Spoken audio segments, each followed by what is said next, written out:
Doctora Diana, por favor, nos colabora con el inicio de la grabación, ya que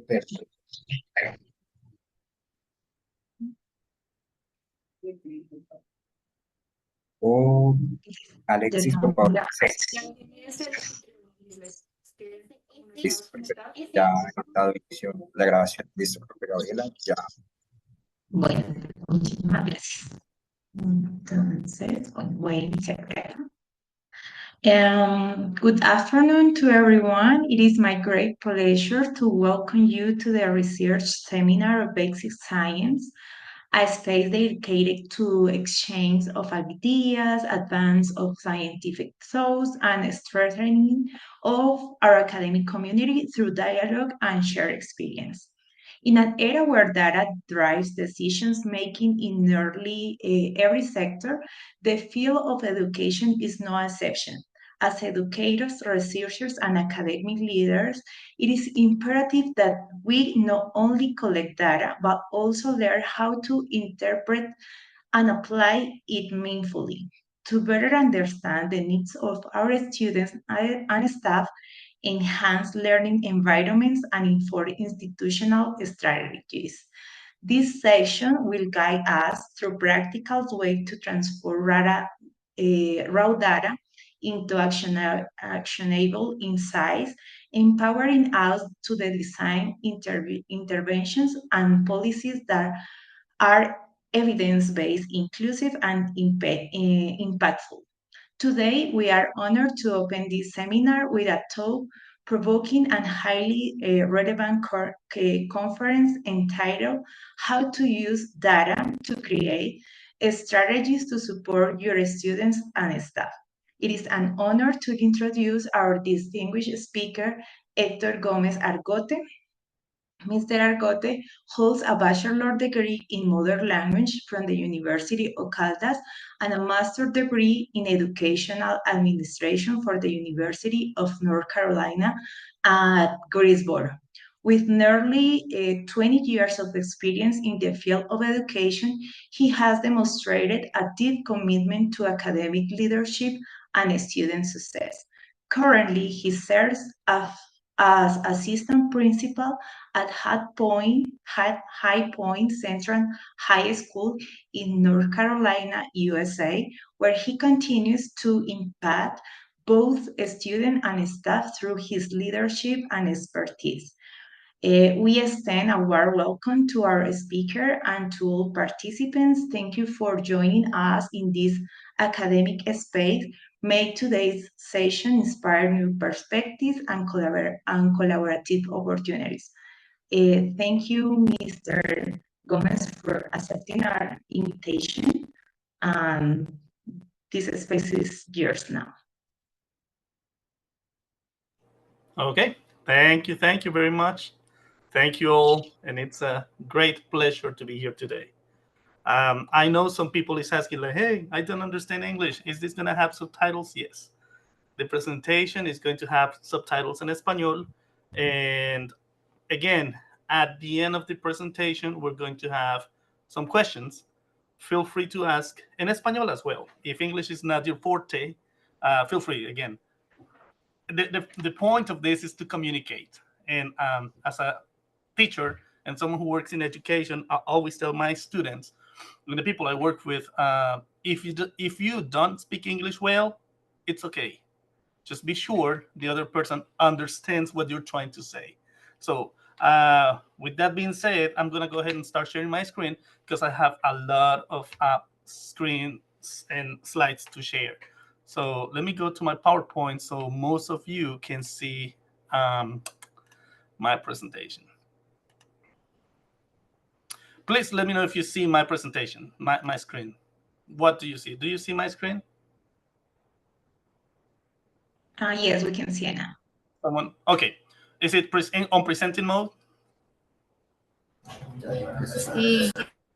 Yeah? No. Okay. No. No, 100%. Yes. Not yet? Not yet. Okay. So again, bear with me because I have 3 different screens here. So if I present, let me see, share. Okay, let me go on this one, and then I'm gonna share this one. And maybe I can go to this one. Bear with me for just a second, okay? Because again, I'm not used to presenting and having this many screens on my end. Okay, so let me see if I can see you all on this one. Okay, and then I'm gonna go here, and I should be able to share now. Okay, now is it on presentation mode now? Yes. Okay, so if you see me looking up there, it's because I have one screen there and two screens here. Okay, and I think it's also showing you the subtitles, right? Yes, Okay, we can see. so let me go ahead and start. So thank you all for being here today. As they said, my name is Hector Ancísar Gómez Argote. I am an educator. I love what I do. I love education. I have been doing this for about 20 years. And yeah, I started like maybe some of you and most of you in Colombia. I'm a native of Pitalito, Huila as well. And now I live in the United States. I have been in the United States for about 19 years, I would say. I came to this country as a Spanish and ESL teacher, and then I moved to an administrator role. So today, what I'm going to be showing you, and again, I may speed up a little bit because of time, but what I'm going to be showing you today is some strategies that we are doing at my school that are working, and it's showing progress. Okay, so the title of this presentation, as you see, is how to use data to create strategies to support your students and staff. So this is focused on those of you who are in a school setting. Maybe if you're not in a school setting, some of these strategies may also work for your workplace. Okay, so with that being said, let me go to my next screen if I can go. Okay, so the purpose of today's, and please let me know if you see my screens because I'm using 3 different screens here. So you see one that says introduction, right? Yes. Okay, cool. So the purpose of this, when we started here at High Point Central, was the thing that I'm going to show you and our pillars for today's presentation was to analyze recent data and how to develop some strategies to enhance student and staff support. Also, we're going to see, or we're going to have a little overview of enrollment, demographics, performance, and recommendations. Okay, so those are the 2 basic things that we're going to be seeing today: data and a picture of my school. Before we go there, let me tell you a little bit about High Point Central. High Point Central is a high school located in High Point, North Carolina. We have grades 9 to 12. For those of you who don't know, the school system in the United States of America goes from 9 to 12. I know in Colombia it's basically 9 through 11, but here it is 9 to 12. 9, 10, 11, 12. Okay? Right now, my school has around 1,700 students. Okay? So that's an overview of my school. Now, I want you to pay attention to these numbers. Remember, this presentation focuses on data and how the research, the analysis of all these data trends helped us better the school where we are right now. So in 2020, 2021, High Point Central had 1,165 students. Okay, okay. When it came to 2021, 2022, we went from 1,165 to 1,136. For the year 2022-23, we went to 1,081 students. Okay, and then the last year, 2023 to 2024, we ended up with 1,700, and 7 students. As most of you can see, our enrollment is declining.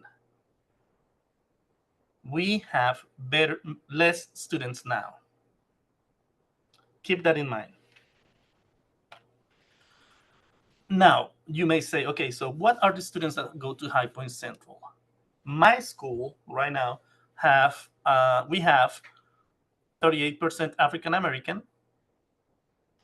34% of my students here are Hispanic or Latino. 12% of my students are Caucasian or white. 10% of our students here are Asian or from Asian descent. And then we have 3.8% of my students who are from 2 or more races. And then we have, if we were to count the Asian, the Hispanic, and the African American, the minority enrollment for my school is 87%. Again, I know this is something difficult to think in Colombian terms, but when it comes to the United States, we are always talking about, okay, of the people you serve, what's minority and what's not minority, because of the gaps, because of the racism in the country. So that's also something that we need to keep into account always. So keep this in mind as well. 87% of my population, of the students that I serve, are minority. Okay. The next one, let's talk about the students and their socioeconomic indicators. I want you to pay attention to this number as well. 99.7% of my students receive free or reduced lunch.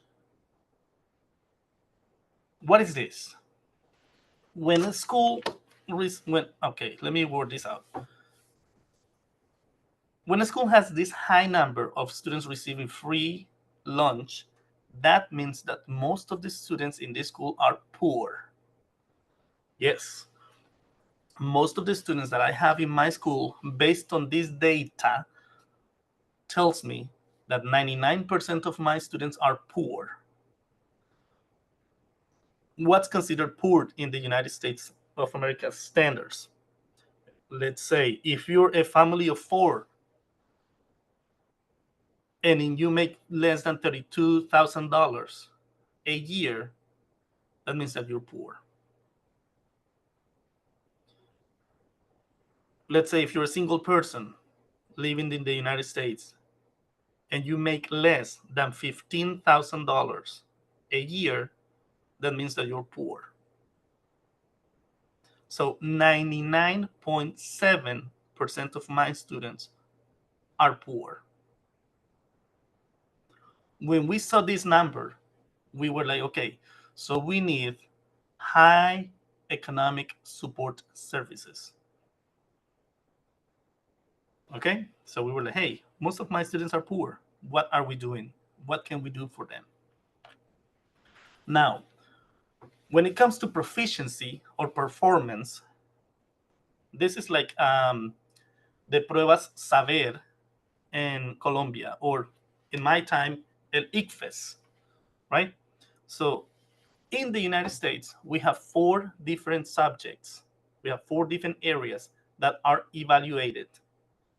And based on those 4 subjects, your school is rated as a good school, not good, or bad, right? A, B, C, D, F. Those are the grades that we get. So those subjects are Math 1, Math 3, Biology, and English 2 or English 10, whatever you want to say it. So based on how you do in those 4 subjects, your school is going to be rated as a good school or a not good school. So this data that I'm showing you here, it's from last year. No, excuse me. This is from the year we started here. So for Math 1, for the 2023-24 year, we were at 18.6%. Math 3 was at 41.9%. You may think like, hey, what does this mean? What is this number? Well, this is the number that we have. And when we bring that number and compare with other schools in the district, right? they'll be telling us, hey, you're good. Compared to this school, you're not that good. So if you see here, we were both in this Math 1 and Math 3 below district and state averages.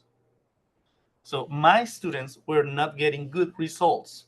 My students were not doing well in the ICFES or Saber test as expected for the rest of the schools. We were at 18.6% and 41.2%.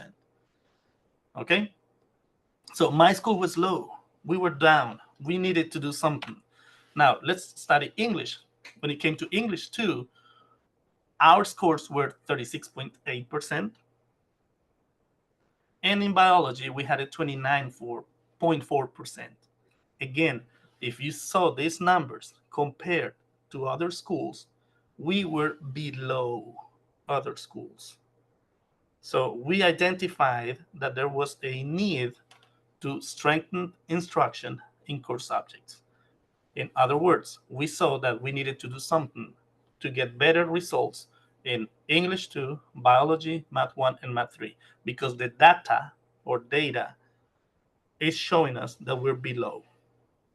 This is from 3 years ago when I studied here. Okay. Now, another thing that the school is rated on is graduation.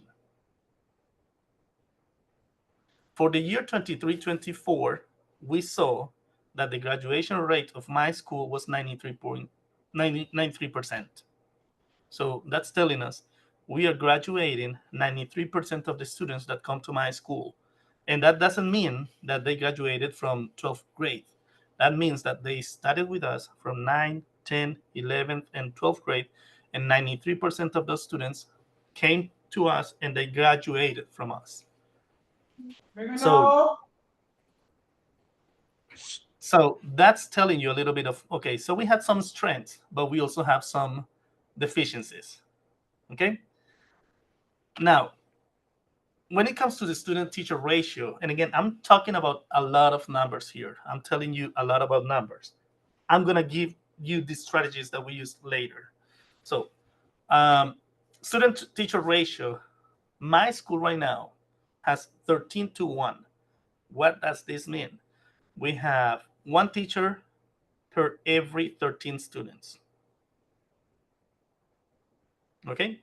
Which is lower than the state average, because most regular schools in North Carolina, classes are for like 20, 25, 30, 35 students per class. Right now, my school, we have been able to get 13 or less students in classes, so they receive a better education. Okay?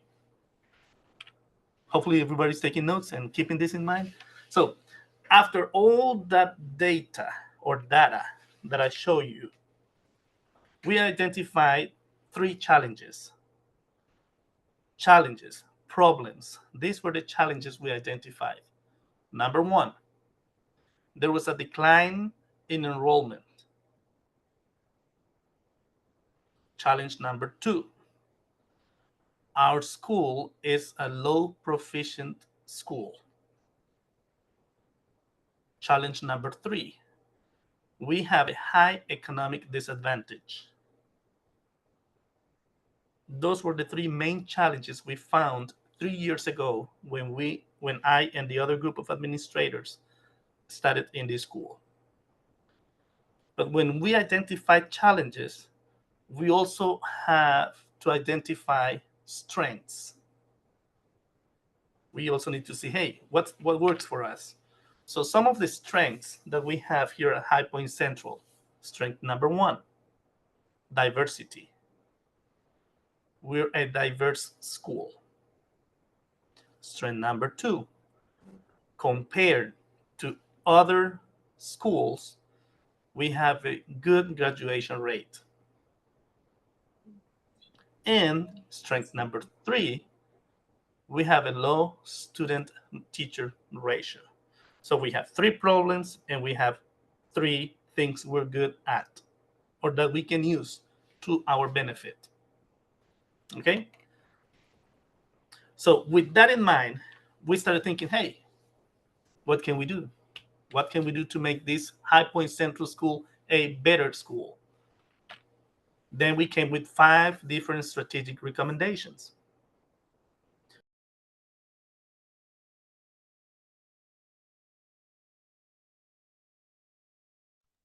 César, qué pena, es que nos quedamos sin audio. Por favor, ¿puedes reactivar su micrófono? ¿Es tan amable? Okay, good. Where was I? Can you Listo, hear me now? perfecto. I don't know what happened. Lo miramos ahí asustado mirando hacia arriba y ya, listo. Perfecto. Okay, that's good. I got it. So, okay, so I'm going to go ahead and back a little bit on this one. So, again, did you hear this? ¿Escucharon esto? Did you hear this? Yes. Okay, good. Diversity strategy number 1. Again, with the strengths in the problems, we have 5 different strategies. Strategy number 1. We understood that we had to implement math intervention programs. We also knew that we had to identify students via data. When it comes to identify students, I'll show you some charts we have. And then we also knew that we needed to offer tutoring and extra help. Okay, that's strategy number 1. Strategy number 2 for my school. We learned that we needed to enhance English and science curriculum. We also saw that we needed to integrate project-based learning. And we also learned that we needed to give the teachers and our staff professional development. Okay, strategic recommendation number 3. And all this comes from research. All these strategies come from research. What's research? Reading the numbers, seeing the students, learning the families, talking to people. All that is research. So strategic recommendation number 3 that we found at High Point Central, we learned that we needed to strengthen support for economically disadvantaged students. Remember, most of my students, 99% of my students come from poor houses. Okay, we also learned that we needed to expand resources and supply access for the families. And we also understood that we needed to provide consistent school meals. Because yes, some of you may not believe this, but we have students that don't have food at home. We have a lot of students whose only meal is going to be the one we can give them here in the school. And that's unbelievable because we're in the United States. But that happens a lot, more than you should or may imagine. Okay, so when it came to strategic recommendation number 4, we also knew, because we were a diverse school, that we needed to promote cultural competency and inclusion. Also, we needed to understand that we needed to respond to cultural aspects of the life with professional development. And we also learned we needed to celebrate diversity through events. And this is the last strategy before I come with what did we do at school? What did we do at High Point Central? So the other thing that we learned is that we needed to increase family and community engagement. If you want to do research, if you want to have data, you need to think of the community. Okay, we also learned that we needed to be sure that we were communicating with families frequently. And also, we were aware that we needed to make partners with local organizations. Let me stop there in that for a second. I'm going to stop here. And this is my philosophy. I believe that schools belong to the community. So the schools should be always open to anyone who wants to come. I'll repeat that. Schools belong to the community. That's why this partnership with local organizations, frequent communication, and increase in community engagement have been a big asset for us here at High Point Central. Okay, now taking into account the problems, the advantages, and all these strategic recommendations for High Point Central, we knew that we needed to start monitoring and evaluating. What is that? Well, we knew that we needed to analyze frequently the key performance indicators.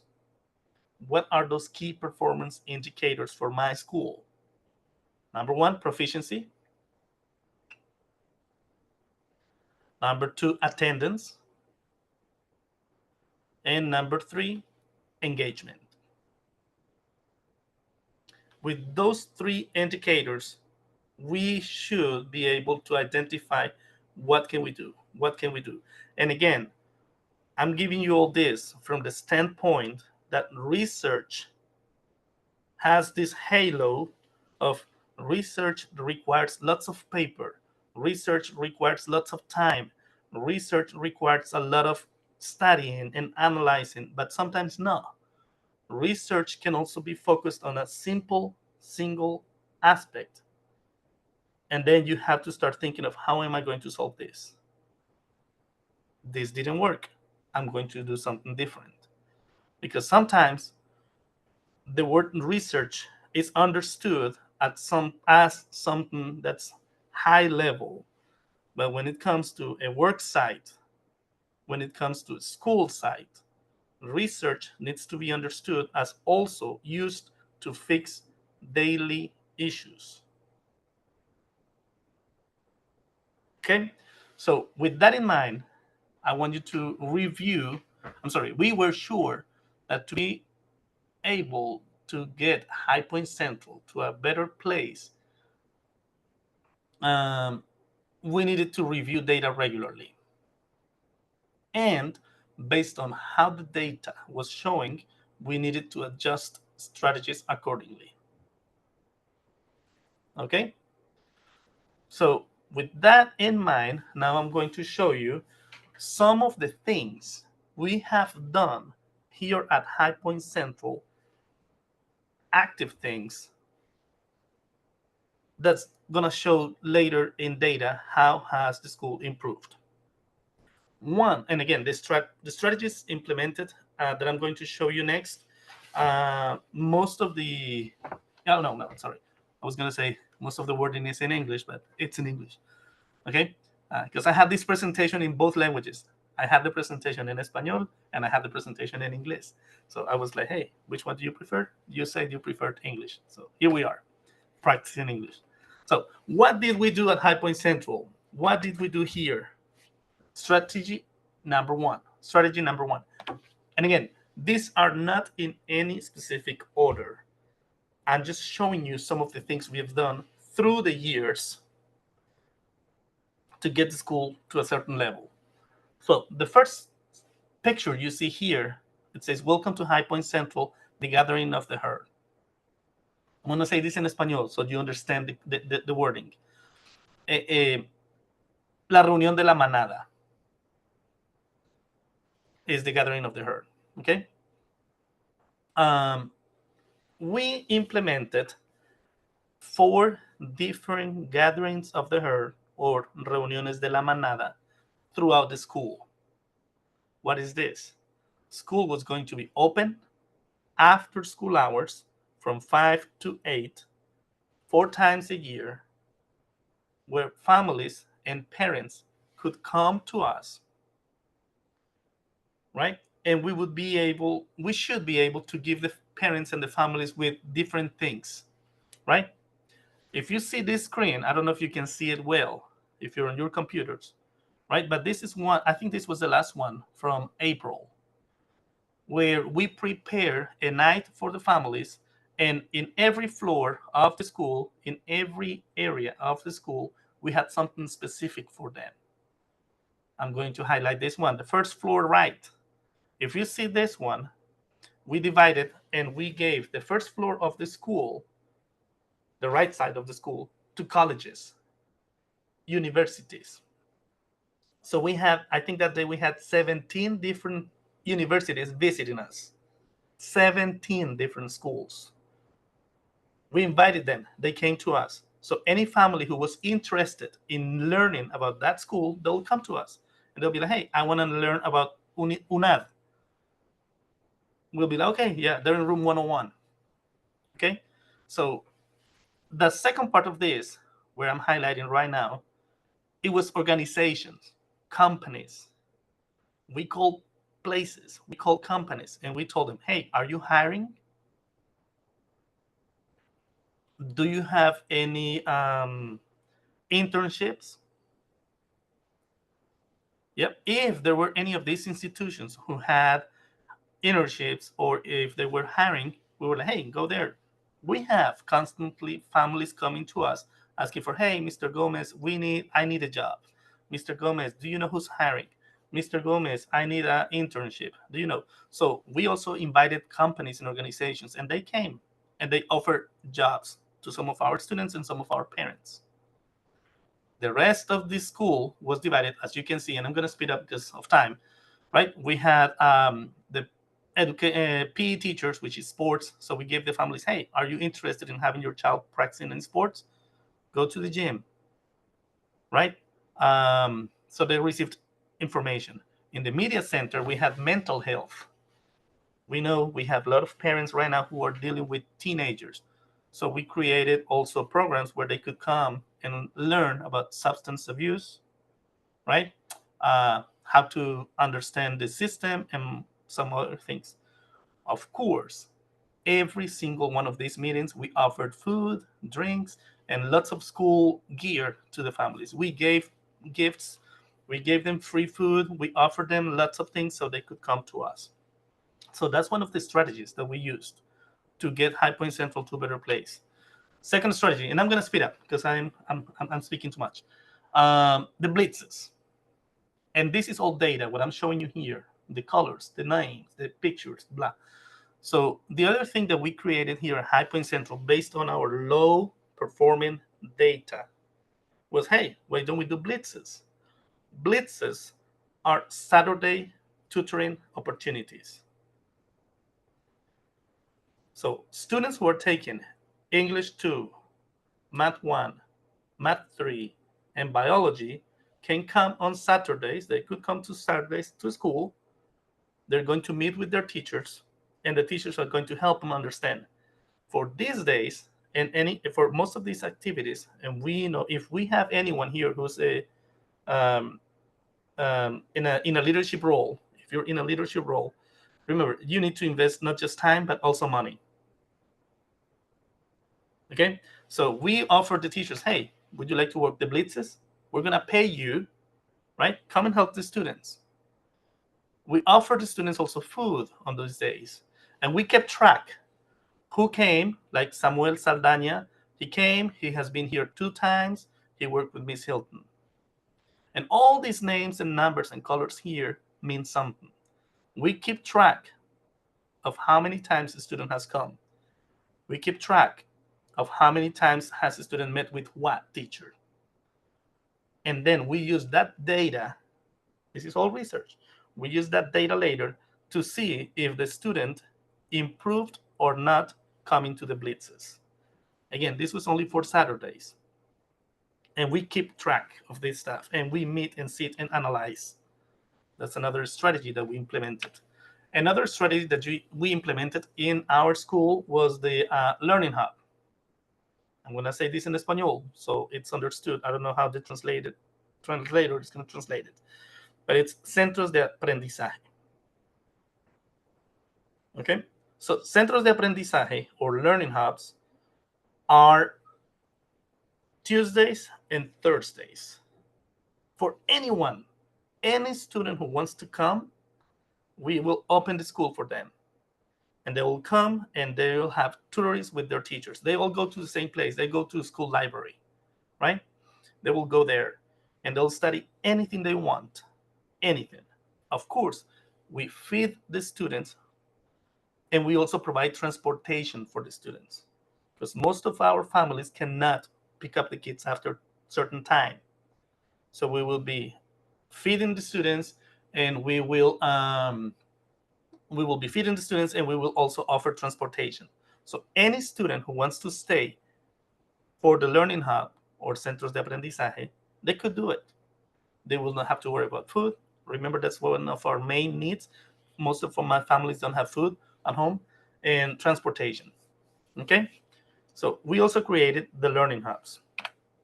Okay, I'm going to skip on this one. So and I'm skipping this one because it also talks about the learning hubs or centros de aprendizaje. Also, something else that we did at my school, because remember, some of the things that we were struggling with, students getting good results. Yep, testing. We also have a lot of issues in my school with attendance, and I'm going to show you that in a minute.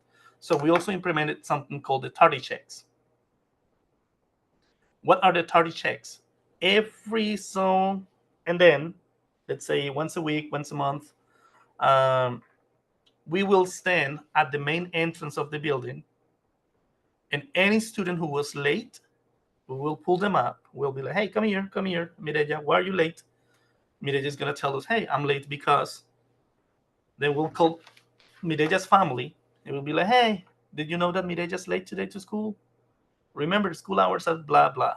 Oh, now that I have you on the phone, mom or dad, let me tell you, she's failing this class. She has been late to these many classes, or she's a great student. We'll use that opportunity to communicate with the families.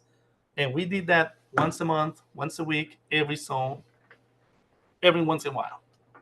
So the salary checks were amazing because a lot of families were reached. And also, students stopped being late to school because they were like, hey, I don't want to be late because they will call my family. What else did we do? Okay, this is the radar. I'm going to highlight the word radar here. Okay. The radar meetings, and I'm going to show you another one. Again, purpose of my school, we need to be sure that our students are getting good results, and we also need to be sure that my students are coming to school. We needed to be sure that my students are eating something. So we created the radar meetings. The radar meetings were done every Tuesday at 11 a.m.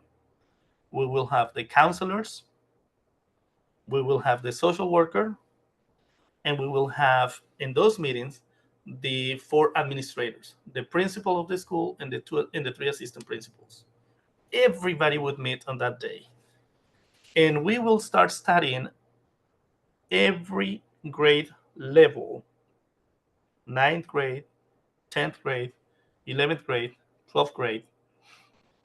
And we will start studying cases of students who are showing low proficiency. And we will also have students who are not coming to school, and a lot of other things. So the radar meetings was another strategy that we implemented. These are some screenshots of the documents and the data collected during those meetings. So the first one shows you the name of the student, what grade level he or she is, what's their gender, what ethnicity, how many absences, right? And some of the things that we have done with them. We analyzed this data. And then, based on that data analysis, we will come with strategies. Okay, I'm not going to play this. This was a video, but I'm not going to play it because of time. But with the data from the last screen, we will put that in this one. And this is going to show you like the student name, what grade, if the student was EC or EL, this means if student have some learning disabilities, how many absences, what are some of the things that the student is failing. And if you go all this way, that where the cursor is moving, you will see some of the things that we have done to help this student. I don't know if I can, let me see if I can play just a short clip. I want to show you something. Okay, here it is. Let me pause. It's coming. So you see that we took, okay, here it is. It's coming. So you see that every time we met with them, the counselors and everybody, we took notes. Like, hey, updated February 22nd. The student spoke to mom on the phone, let him sign up for learning hubs, blah, blah, blah. My name is here. So that means that I met with this student on November 17th and we talked about blah. So every time we met with one of these single students who were having problems academically or attendance wise, we will go to this document and register. We'll put it there. This is going to help us keep track of what has been done to help this student. Okay. I'm going to speed up because I have like not that much time. Let me go to the next one. So other things that we did at my school, because I know we have 15 minutes for questions and I'm almost done, I promise you. So some other things that we did. We implemented sweeps, or en español, barridas. Students have 5 minutes to get to class. If they take more than 5 minutes, they're not allowed to go to class. They have to go to a specific classroom. There's going to be one person in there. They have to call your home and, hey, did you know that Liz Lay is late to class today? I just wanted to let you know, okay? And with a pass, that student will go back to class. We also, and this is something that we are very proud of, at High Point Central, we hired a diverse staff. When I came to this school, I was the only Spanish-speaking professional in the building. I'm going to say that again. When I came to High Point Central 3 years ago, I was the only Spanish-speaking person. Professional. Remember, 34% of my students are Latinos. Almost 400 of my students speak Spanish. Almost 400 of my families speak Spanish. And there was no professional in the building who could speak Spanish. So we saw that as a problem. So we started hiring a more diverse staff. Right now, we have 2 secretaries who are bilingual. Right now, we have, I would say, 2 or 3 teacher assistants who speak Spanish, Urdu, and I forgot the other one. I think it's Vietnamese. I may be wrong. Okay. Our social worker speaks Spanish as well. And now we have close to 10 teachers from different countries who speak more than one language. We have teachers from Jamaica. We have teachers from Ghana. We have teachers from Mexico. We have teachers from Panama, Colombia. And I may have missed 1 or 2 countries down there. But we have been, what's the word that I'm looking for? Strategic when hiring people, because we need to be sure that we serve our population. Man, we also started communicating in different languages. Before we got here, communication was only in English. When we started here, we sent every week communication in Espanol and English, and we tried to send it in other languages as well, like Arabic, Urdu, Vietnamese, and any other language the families speak. Community outreach is a big part of our strategies. And again, all this came from the data we collected. With all the problems we saw, we were like, hey, what can we do to fix this? Okay. And of course, the alums. Okay. I know the translator says alarmas. No, it's not alarmas. Alums es los graduados. Personas que ya se graduaron de la universidad. Personas que ya se graduaron del colegio. They are a big part of our strategies. Lean on them. You don't know how much money people who has graduated from this school has given us to help the students. A lot. And I'm saying a lot. I'm not giving you the numbers because I don't have that data with me right now. But people who graduated from High Point Central years ago, 10, 15, 20 years ago, they have given us a lot of money. So we have been able to pay for food for the students, transportation for the students, tutoring for some teachers to stay after school. Hey, we'll pay you 2 hours. Stay, work with the students. the alumni is a big asset when it comes to the implementation of strategies. Please lean on them. Don't lose them. Okay? And I'm speaking for those of you who work in school setting. Now, those were some of the strategies that we used. Now, I'm going to talk to you about the results, and I'm going to speed up. Results.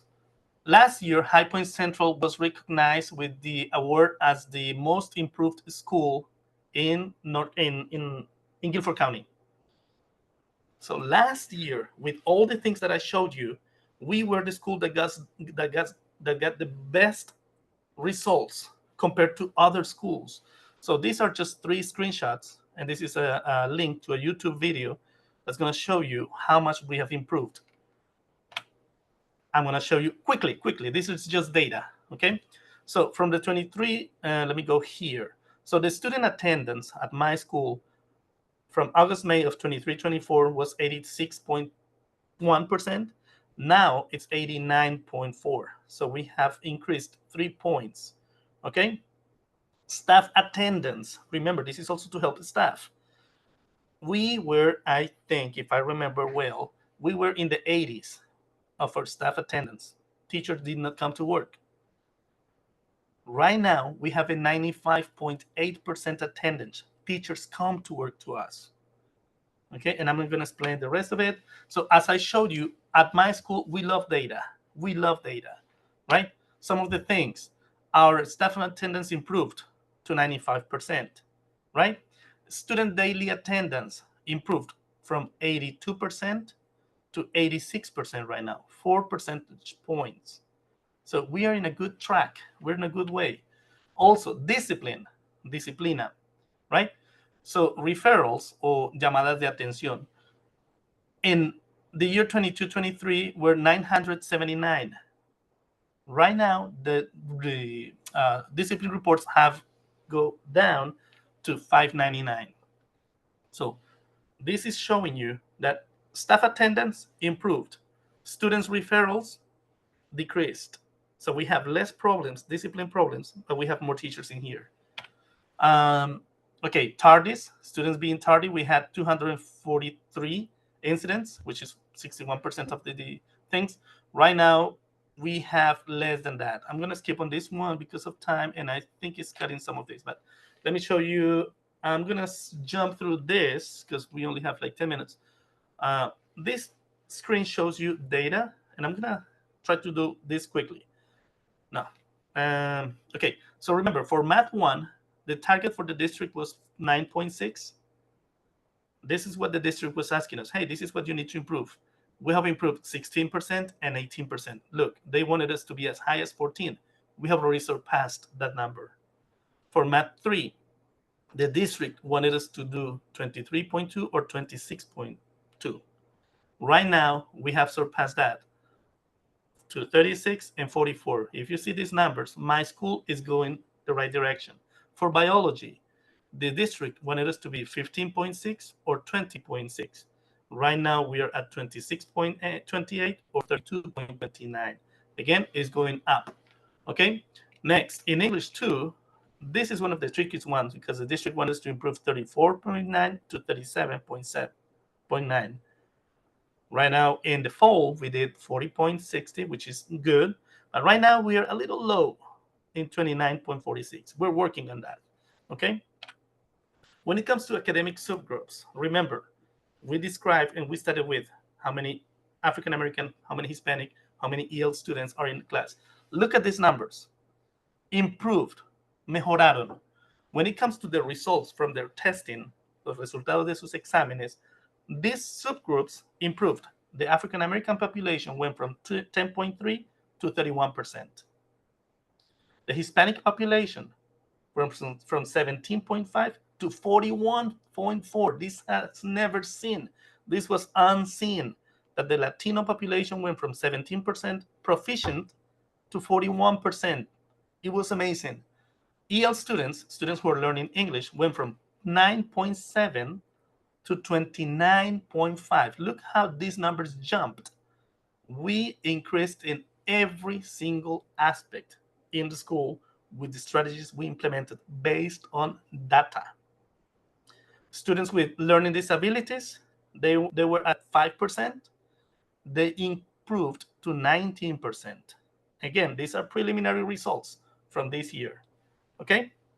So I want to leave you with this, because I know I've went over 5 minutes for my presentation before the questions, but I want to give you with this. And I'm going to read this in español, because I want you to hear it, because I think this helps me as well.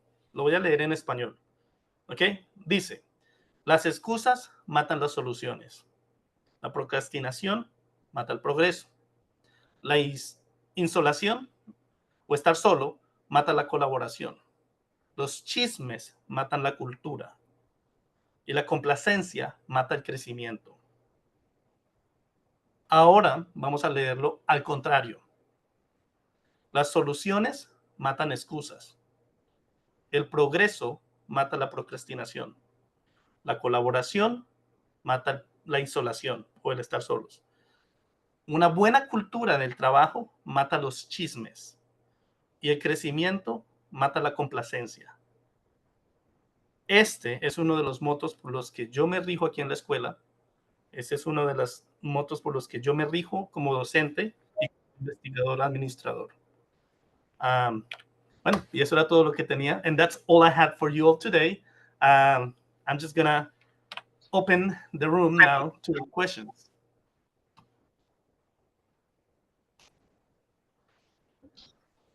Thank you so much for your conference today.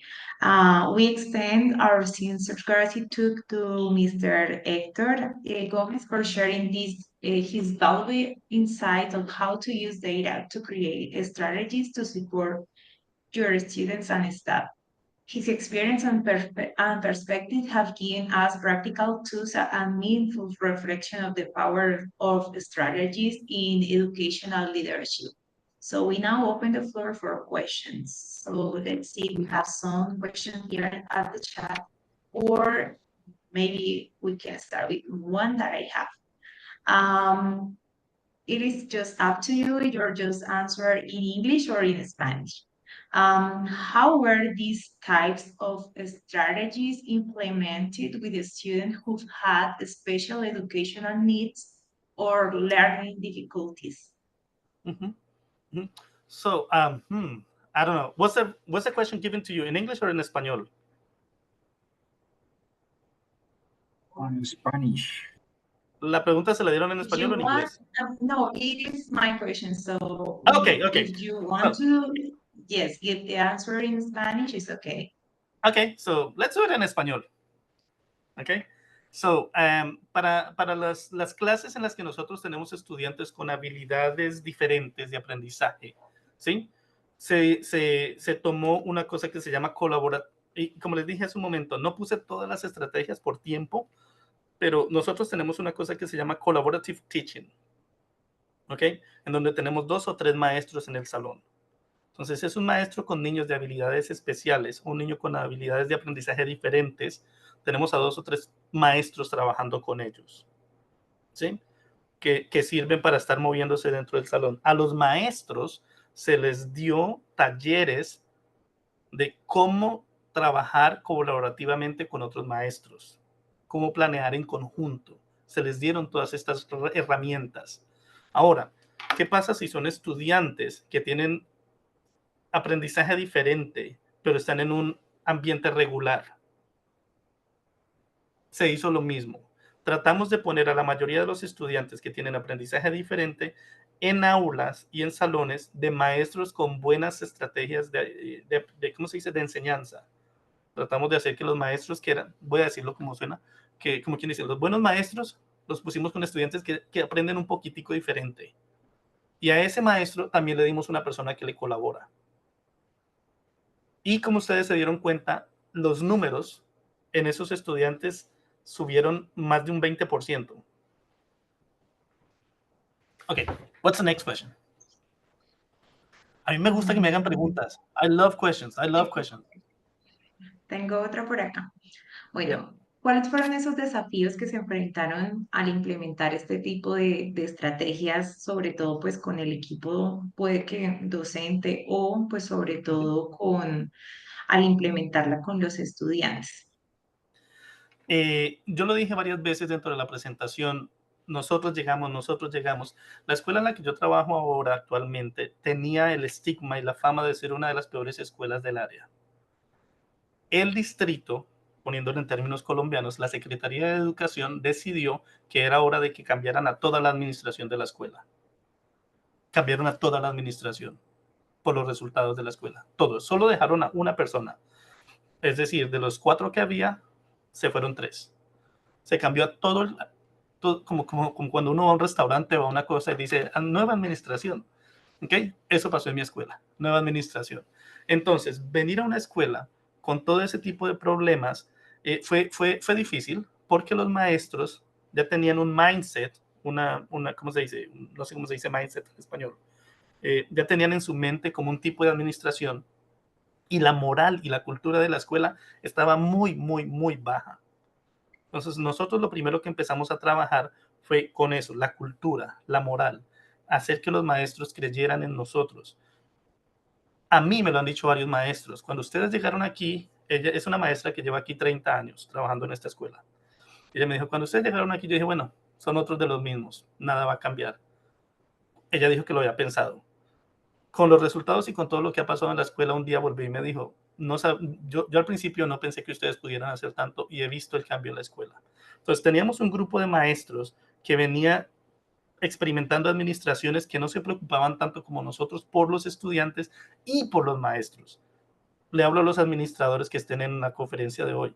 Es muy importante estar pendientes de sus maestros y de su staff. Si sus maestros y su staff, y no es que tengamos que tenerlos a todos a toda hora contentos, pero tenemos que saber que todos estamos trabajando por los mismos objetivos y aplicar encuestas. Nosotros aplicamos encuestas constantes en, hey, ¿cómo se sienten ustedes? ¿Cómo están? Y aquí en los Estados Unidos, en todas las escuelas se aplica una encuesta cada 2 años, en donde se les pregunta a los trabajadores, a los maestros y a todos los que trabajan en las escuelas, cómo se sienten en su sitio de trabajo. Y esa herramienta la utilizamos para nuevas estrategias. Para nosotros fue muy importante que la moral de la escuela subiera, porque si no tenemos unas personas que están motivadas a trabajar, va a ser muy difícil que también motiven a los estudiantes. Y aparte de eso, teníamos, dentro de toda la transición, la escuela tenía mucha gente que llevaba mucho tiempo trabajando aquí. Y en educación uno como que se medio amaña y ya no planea, piensa que todo lo sabe, no está dispuesto al cambio. ¿Sí? Siguen enseñando con las mismas 5 diapositivas de hace 10 años. Entonces también hicimos hacer una renovación de nuestro staff. En este momento, nosotros aquí en High Point Central, me atrevo a decirlo, somos la escuela con el staff más joven de toda la ciudad. ¿Qué es el staff más joven? Los maestros con el menor número de años de experiencia. ¿Por qué lo hacemos así? Porque sabemos que los podemos moldear, porque sabemos que podemos ayudarles a crecer profesionalmente, ¿cierto? Entonces, y porque aparte de eso, tenemos que estar pendientes de que estamos trabajando con una nueva generación de adolescentes. Entonces necesitamos gente que también entienda a los adolescentes. Nosotros tenemos, sí, creo que somos la escuela con el staff más joven de toda la ciudad. Ok, siguiente, yo me extiendo. Bueno, una pregunta más. ¿Cuál es el consejo que nos puede dar para fortalecer nuestra retención y permanencia estudiantil, conociendo las condiciones económicas del país y sabiendo que más del 95% de estudiantes de su colegio son pobres, y cómo logran mantener esa retención y permanencia? Oportunidades. Bueno, voy a pensar, no sé por dónde voy. Uno, tenemos que saber que primero de todo, tenemos que estar conscientes de que de verdad nos importan los estudiantes. La retención no es solamente de no te vayas. No te vayas de la escuela. ¿Por qué no me debo ir de la escuela? Porque me importas. Y el importar es, te conozco. Yo le puedo decir, hey, Gabriela, sé que te quieres salir de la escuela, pero sé que quieres ser una médico. Si te vas de la escuela va a ser un poco más difícil, no va a ser imposible, pero déjame ayudarte. Entonces, lo primero es, tú tienes que demostrar que de verdad te importan tus empleados y que de verdad te importan tus estudiantes. Es la base. Si un niño no se da cuenta y la gente siente eso, cuando tú solamente vas al trabajo por recoger un cheque, cuando tú solamente vas al trabajo de 2 a 4 y no das un minuto más, la gente lo siente. Y no estoy diciendo que den su trabajo por gratis, porque yo sé lo que está pasando en Colombia, con la reforma laboral y todo, pero la gente a veces siente ese, de verdad, me importa. Yo he tenido padres de familia, voy a darles el caso particular de una niña, un caso muy, muy, muy difícil, muy difícil. De todo, asistencia, académico, disciplinar, muy difícil. Un día me senté con la niña y le dije, bueno, ¿qué pasa? ¿Qué quieres ser? No, yo quiero ser los que van en las ambulancias, cuando muestran ustedes en las películas, que van en las ambulancias y sacan la camilla y son esos, quiero ser paramédico. Yo, qué bueno, vamos a ver qué te necesita para ser paramédico. Me puse y me senté con la niña, luego 2, 3 meses más adelante volví a reunirme con la niña y con la mamá porque se metió en problemas. Y yo le dije, a ver, vamos a hablar. Recuerda que tú quieres ser paramédico. ¿Qué hablamos? ¿Qué es lo que tienes que hacer? La mamá se quedó mirándome y me dijo, ahora sí, sí creo en usted. Ahora sí, como que voy a ver cómo podemos ayudar a mi hija. Porque hasta el momento nunca nadie me había dicho qué era lo que mi hija quería hacer y nunca nadie me había mostrado que de verdad se había tomado el tiempo para mostrarle a ella qué es lo que se debería hacer. Entonces, para la retención, uno, es eso, demuestra que te importan. Demuestra que te importan. Dos, empieza a hacer conexiones en la comunidad para ayudar a los estudiantes. Como les dije yo, nosotros creamos 4 reuniones al año, donde invitamos muchas universidades para los que quieren ir a la universidad. No todos nuestros estudiantes van a ir a la universidad. Entonces también creamos sesiones en donde organizaciones que están dando trabajo. También inclusive invitamos al ejército, a los militares, porque hay niños que se quieren ir para la militar. Invitamos a todos esos para que los niños vieran todas las opciones que tienen. Porque si tú te enfocas solamente en, hey, estás en el high school, quiero que vayas a la universidad, muchos de estos niños no. Entonces, démosles más opciones.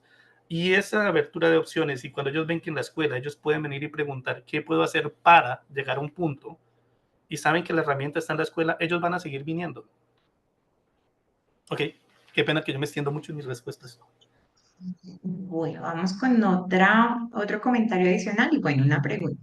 Profe Héctor, gracias por compartirnos los resultados de esta investigación. Gran trabajo, se observa una mejora académica considerable para cada uno de los subgrupos de trabajo. ¿Qué estrategia destacaría como la de mayor impacto en este rendimiento académico obtenido?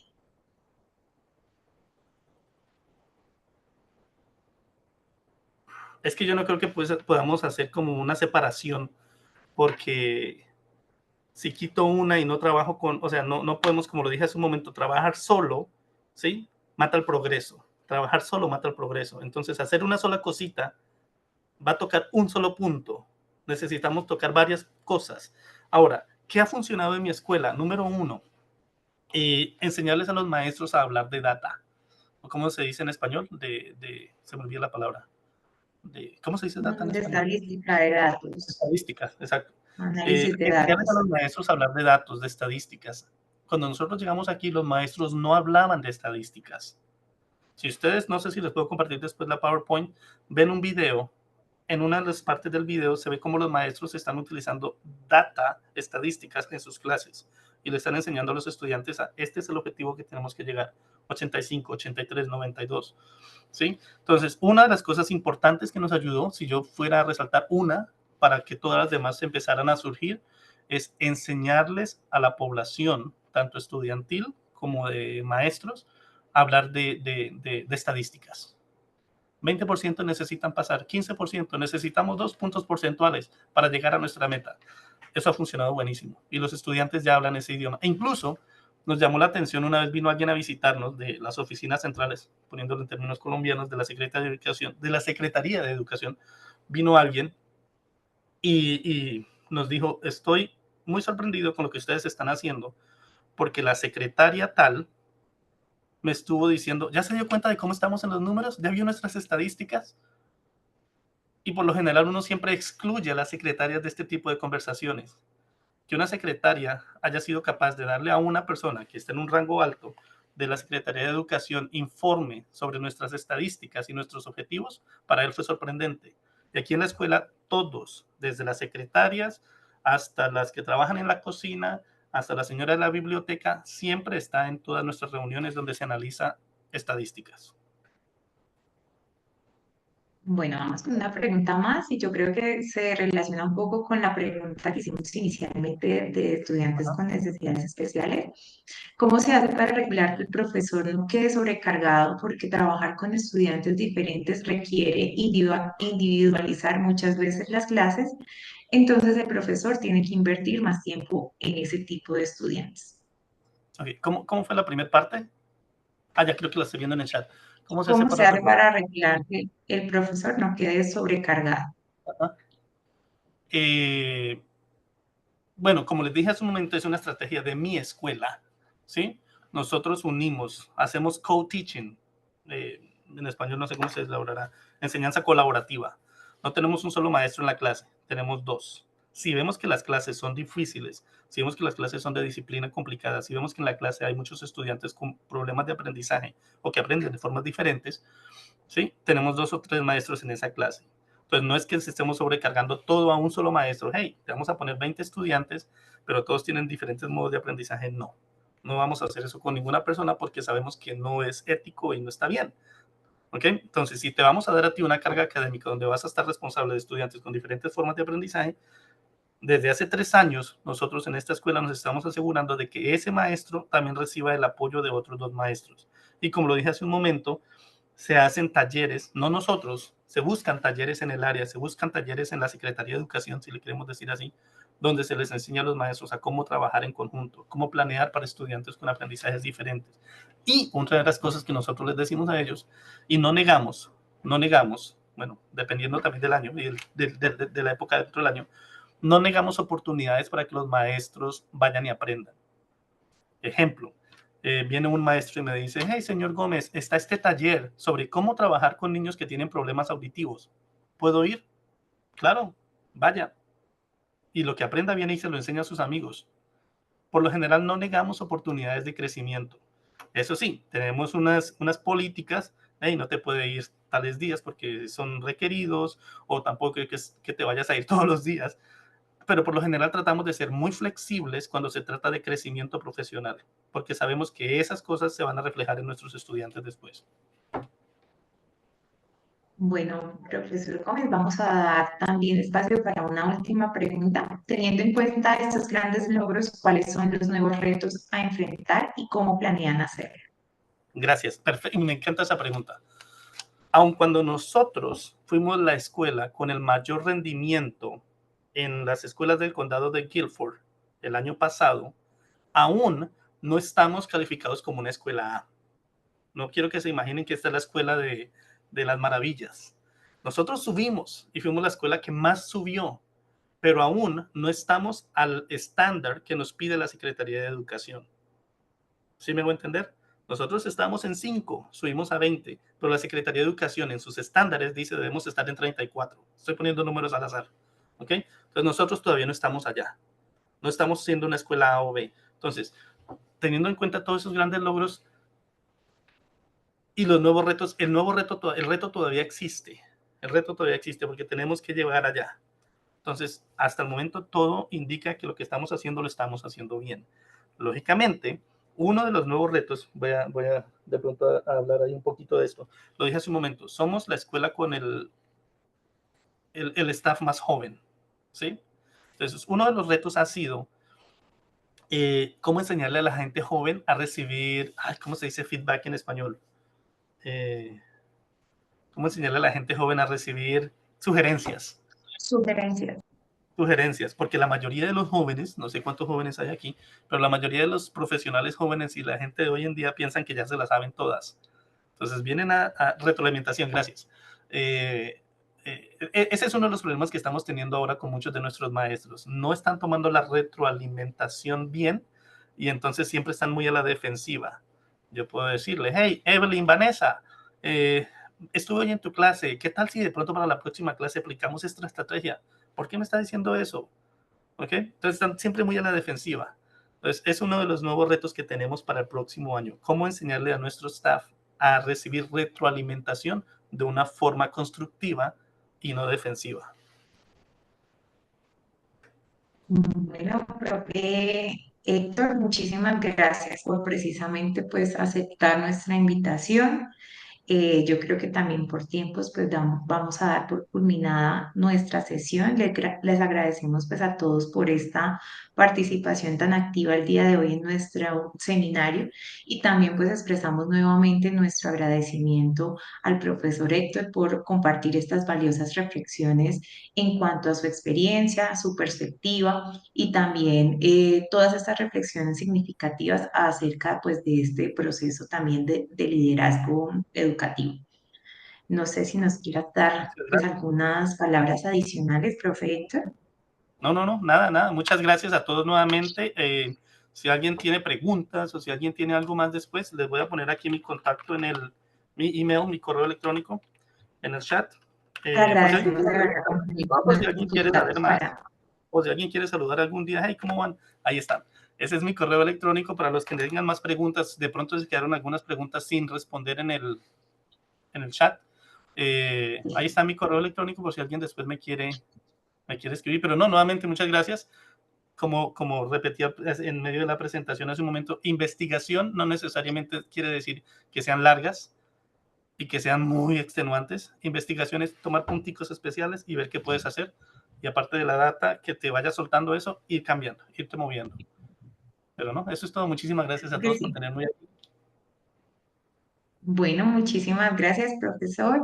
Esperamos pues para todos que esta sesión también haya inspirado pues también nuevas formas de pensar y también pues nos motive a utilizar también todos estos recursos fundamentales para nuestra institución y precisamente también para apoyar otras comunidades educativas. Les agradecemos nuevamente por acompañarnos y esperamos contar nuevamente con todos ustedes en nuestras siguientes sesiones del Seminario de Ciencias Básicas. Muchísimas gracias. Gracias. Hasta luego. Hasta luego. Hasta luego.